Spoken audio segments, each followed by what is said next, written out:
Tapos, professional crisis, yung naging vice president ako, sir. Tapos, I was serving in the cabinet of BBM. At nagtataka ako, bakit ako inaatake? Wala naman akong ginagawa. Nagtatrabaho lang ako. And yun yung commitment ko din, noong nangangampanya ako, commitment ko sa bayan, na I will serve the country faithfully. Pero, kahit nakaupo ako as Cabinet Secretary sa Department of Education, tapos sa Office of the Vice President, ang ginagawa nila, nagro-roll out lang ng project, inaatake ako ng administrasyon.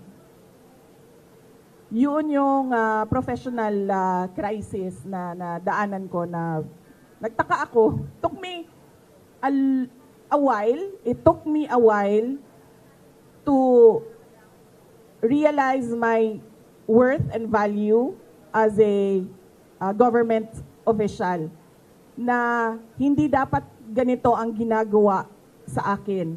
Kasi wala naman akong ginagawang masama sa administrasyon man, kay BBM man, o kahit kanino man.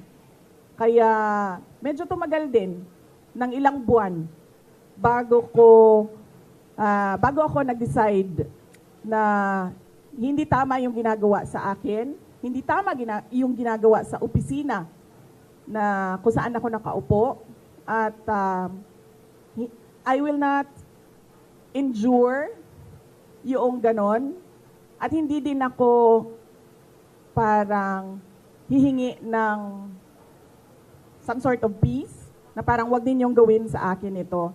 Ang desisyon ko was, aalis ako, ituloy niyo lang kung ano yung gusto niyong gawin.